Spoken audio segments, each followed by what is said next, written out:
नमस्कार, नागरिक शस्त्र न्यूजमध्ये आपलं स्वागत आहे। आपण आता प्रभाग क्रमांक 34 मध्ये आहोत आणि पत्रकार म्हणून ज्यांनी गेले 20 वर्षापासून या प्रभागामध्ये काम केलेलं आहे ते पत्रकार विठ्ठल तांबे सर आपल्या आज सोबत आहेत आणि ते आता सध्या उमेदवार म्हणून निवडणुकीच्या रिंगणामध्ये आहे। सर, आपलं स्वागत आहे नागरिक शस्त्र न्यूजमध्ये। काय सांगाल, आपण पत्रकार म्हणून गेले 20 वर्ष काम केले आणि आता आपण निवडणुकीच्या रिंगणामध्ये आहात। हा निवडणुकीच्या रिंगणामध्ये येण्याचा आपला विचार का झाला?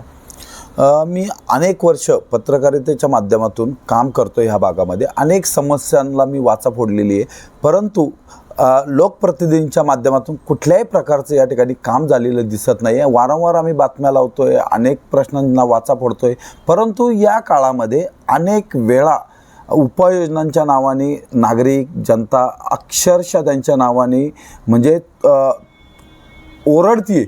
तर याला कुठेतरी न्याय मिळाला पाहिजे, म्हणून मला असं वाटतं की आपल्यासारखा एखादा ज्या प्रश्नांची जाण आहे किंवा ज्या परिस्थिती समस्यांची जाण आहे अशा माणसाने आणि अहोरात्र रस्त्यावर असणाऱ्या माणसाने या निवडणुकीमध्ये सहभागी व्हावं असं मला वाटलं। आणि आपण शिवसेना या पक्षामधूनच का उमेदवारी आपल्याला घ्यावीशी वाटली? कारण एकनाथ शिंदे साहेब जे महाराष्ट्र राज्याचे उपमुख्यमंत्री आहे, यांचं कामाचा जर आपण झपाटा बघितला किंवा वेग बघितला तर अतिशय वेगवान असं ते नेतृत्व आहे।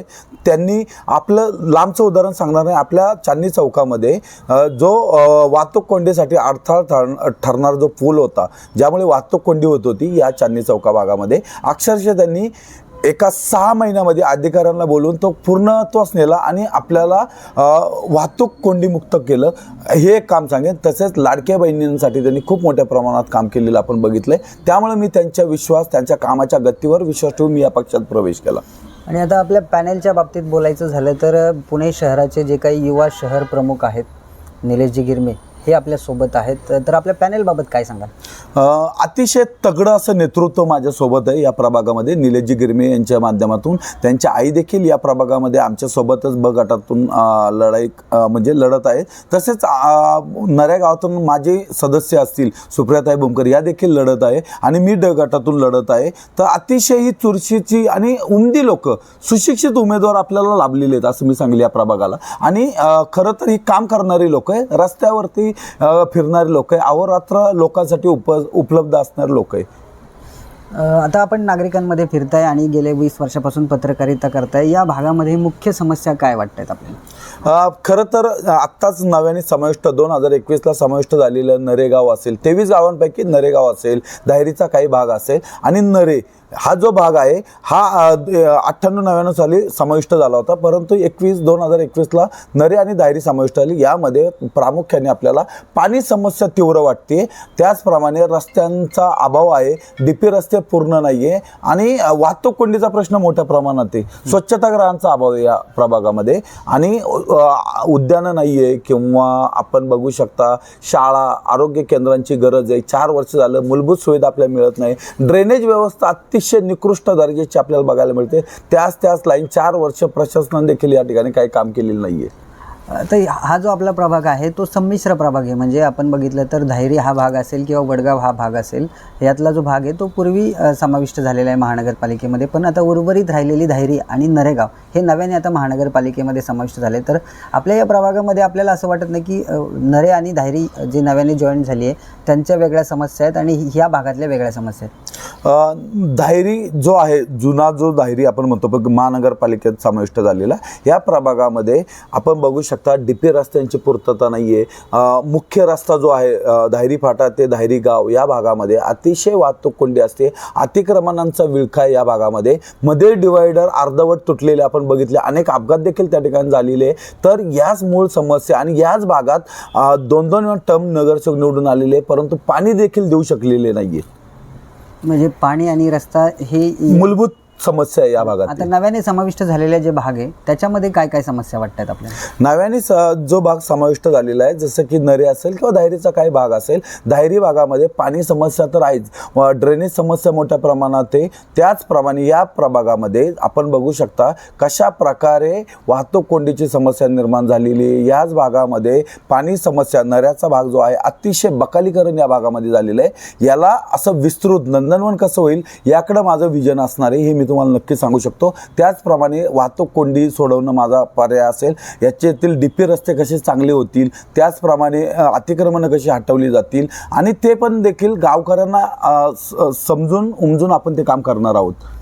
आणि याच आपल्या प्रभागामध्ये नवले पूल जो पूर्ण महाराष्ट्रामध्ये अपघातांसाठी खूप प्रसिद्ध आहे, तो देखील आपल्या भागामध्ये येतो. आपण गेल्या 20 वर्षापासून अनेक बातम्या त्या ठिकाणी कव्हर केलेल्या आहेत, अनेक अपघात आपण स्वतः बघितलेले आहेत. तर या नवले पुलावर काही ठोस उपाययोजना व्हाव्यात किंवा आपण नगरसेवक झाल्यानंतर या भागाकडे किंवा या नवले पुलाच्या प्रश्नाकडे कशा प्रकारे बघताय? नवले पूल परिसर जो आहे, वारंवार या भागामध्ये मी 20 वर्ष बातमीदारी करत असताना मी अनेक अपघात माझ्या डोळ्यासमोर बघितलेले. अक्षरशः डोळ्यात पाणी येतं ते सगळं करत असताना, बातमी कव्हर करत असताना आपल्यातलाच कोणतरी जातोय. उद्या जर आपल्याच जवळचा कोण गेला तर ते किती दुःख होत असेल हे याची मला जाणीव आहे. आणि मी ज्या जनतेच्या सोबत आहे मी त्यांच्यातूनच येतो, कारण मी देखील नरेकर आहे, मी एक नरातला रहिवासी आहे. हे आणि यासाठी लागणारी उपाययोजना, सेवा रस्ते असेल ते सलग करणे असेल किंवा अपघात एलिव्हेटेड ब्रिजचं काम कसं लवकर होईल हे देखील बघणं गरजेचं आहे असं मला वाटतं. रिंग रोडचा प्रस्ताव प्रलंबित आहे, तो कधी सुरू होणार यासाठी मी पाठपुरावा करणार आहे आणि जास्तीत जास्त लवकर कसा लोकांना अपघातमुक्त नवले पूल कसा होईल याकडे माझं लक्ष असेल. आता नवले पुलाच्या संदर्भात आपण जसं सांगितलं तसं आता पाणी ही देखील भीषण समस्या या भागामध्ये आहे. म्हणजे आता नरे गावामध्ये आम्ही फिरत असताना अभिनव कॉलेज परिसर असेल किंवा धायरीचा जो नव्याने समाविष्ट झालेला भाग आहे आंबाईदरा आणि त्या परिसरात आत्ता जर परिस्थिती बघितली तर तिथं आत्ता पाणी नाही आहे. तिथं टँकर किंवा बोरवेल्सच्या आधारेच त्यांना पाणी मिळते. तर याबाबत आपण काही आपल्या ठोस उपाययोजना आपण विचार केलेला आहे? हो नक्की. जसं की आपण आता पाणी टँकर समस्या म्हणताय, तर टँकर माझ्या सोसायटीला मला महिन्याला 70-80 हजार 90,000 रुपये महिन्याला बिल येतं. अशा हजारो सोसायट्या आपल्या प्रभागामध्ये आहेत. ह्या सोसायट्यांना झिरो पेंडन्सी किंवा झिरो टँकर कसं होतील याच्याकडे माझं लक्ष असेल. जास्तीत जास्त आपल्या प्रभागाला पाणी कसं मिळेल, कशा पद्धतीत प्रश्न मांडून अधिकाऱ्यांसोबत आपण समन्वय साधून त्यांच्याकडनं कशा प्रकारे आपल्या आमदारांकडनं त्याला कसं मदत मिळते हे देखील, खासदारांकडनं मदत कशी मिळेल, कशी घेता येईल याच्या माध्यमातून मी हे प्रश्न सोडवणार आहे. आणि लोकांचे टँकरवरती खर्च किंवा पाण्यासाठी खर्च होणारे जो आहे खर्च तो मी थांबवण्याचा प्रयत्न करेल नक्कीच.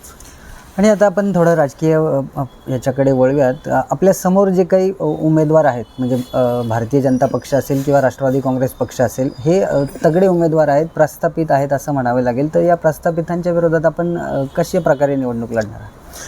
खरं तर मला समजत नाही यांच्यासमोर मी या दणदांडग्यांसमोर किंवा यांची जी मक्तेदारी ही कशी संपेल याच्याकडं माझं लक्ष आहे. खरं तर यांची मी लोकांनाच आव्हान करेल की तुम्हाला नक्की तुमच्यात मिसळून काम करणारा हवा आहे, की गाडीच्या काचा खाली न घेणारे उमेदवार हवे तुम्हाला, की तुमच्यातला उमेदवार असावा ज्याला त्या प्रत्येक घटनेची किंवा त्या प्रत्येक समस्येची जाणीव आहे, असा उमेदवार तुम्हाला हवा आहे का हे सुद्धा मी नागरिकांना विचारणार आहे ह्या तुमच्या माध्यमातून. आणि कुठल्या उमेदवार तुम्हाला कसा उमेदवार पाहिजे हे देखील मला विचारायचं नागरिकांना. आणि त्याच उमेदवाराला सुशिक्षित असेल, हुशार असेल, तरुण असेल अशाच उमेदवाराला तुम्ही निवडून द्यावा, मी अशी माफक अपेक्षा मतदारांकडनं करतो. नाही, पण आपल्याला निवडून का द्यावं?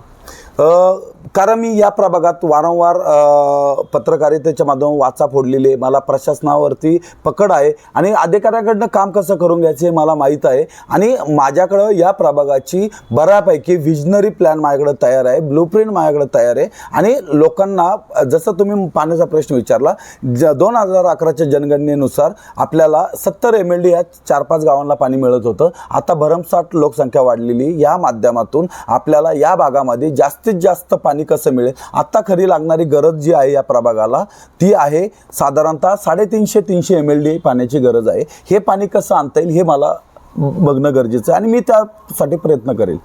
आत्ता आपण नागरिकांमध्ये फिरताय, नागरिकांकडून आपल्या उमेदवार म्हणजे आपल्याला किंवा आपल्या सहकारी जे काही पॅनेलमधील सहकारी आहेत, आपल्या पक्षातील उमेदवार आहेत, तर त्यांना कशा प्रकारे नागरिकांचा रिस्पॉन्स मिळतो? अतिशय उद्दंड असा प्रतिसाद मला नागरिकांकडनं येतोय. कारण त्यांचे मूलभूत प्रश्नच यापूर्वी 10 वर्षे 20 वर्ष असणाऱ्या नगरसेवकांनी सोडवलेले नाही आहे. 9-9 वर्ष आपल्या प्रभागात हे नगरसेवक फिरत नाही आहेत किंवा लोकप्रतिनिधी फिरले नाही आहे. तर मग त्यांना निवडून का द्यायचं असेल नागरिकांमधून आम्हाला प्रश्न विचारले जातात. त्यांच्याच काही रस्त्यावरती किंवा त्यांच्या प्रभागामधील धायरीमधील भागामध्ये किंवा वडगावमधील भागात असं त्यांच्याकडनं आम्हाला सांगणं आले की आमच्याकडं निवडणूक झाल्यापासून एकदाही आलेले नाही. मग लोक म्हणतात यांना आम्ही निवडून का देऊ, कशासाठी द्यायचं, असं त्यांचं म्हणणं आहे. तर त्यासाठी मी त्यांना एवढंच वचन देतो की आम्ही निवडून आल्यानंतर तुमच्यासाठी आम्ही नागरिकांचे प्रश्न सोडवण्यासाठी हेच माझे कर्तव्य असणार आहे. फक्त आश्वासनच कधी दिली नाहीत, तर लोकांचे प्रश्न समजून घेऊन ते सोडवण्याचा देखील आम्ही प्रयत्न केलेला आहे. पुढील काळात हाच अनुभव घ्याल. प्रश्न सोडवले जातीलच, परंतु त्याचबरोबर प्रभागात निर्माण झालेल्या नव्या सुविधा देखील तुम्हाला अनुभवायला मिळणार आहे, हे मी तुमच्या माध्यमातून सांगतो. आता येत्या 16 तारखेला म्हणजे आपला विजय नक्की नक्कीच. माझ्या गोरगरीब जनता, माझ्यासारखे जे तरुण मित्र आहेत किंवा जे पीडित आहे किंवा ह्या समस्यांना कंटाळलेली लोक आहेत किंवा मतदार आहेत, हे नक्कीच, शेवटी मतदार राजा आहे, त्यांना कळतं चांगलं काय वाईट काय, तर ते नक्कीच माझ्यासारख्या एका तरुणाला संधी देतील किंवा आमच्या पॅनल प्रमुख जेवढे आहेत किंवा पॅनलमध्ये जेवढे जण आहेत त्यांना संधी देतील, हे मला विश्वास आहे. आणि यावेळी विजय आमचा असेल असं मला वाटतं. हे होते विठ्ठल तांबे, ज्यांनी 20 वर्षापासून पत्रकारिता केली. आता ते उमेदवार म्हणून पुणे महानगरपालिकेच्या रिंगणामध्ये आहे. प्रभाग क्रमांक 34मधून ते शिवसेना या पक्षाकडून निवडणूक लढवत आहेत आणि येत्या 16 तारखेला विजय आमचा नक्की, असं त्यांनी आपल्याला ठामपणे सांगितलेलं आहे. नागरिक शस्त्र न्यूजसाठी ज्ञानेश्वर अण्णा दळवी, पुणे. ओके.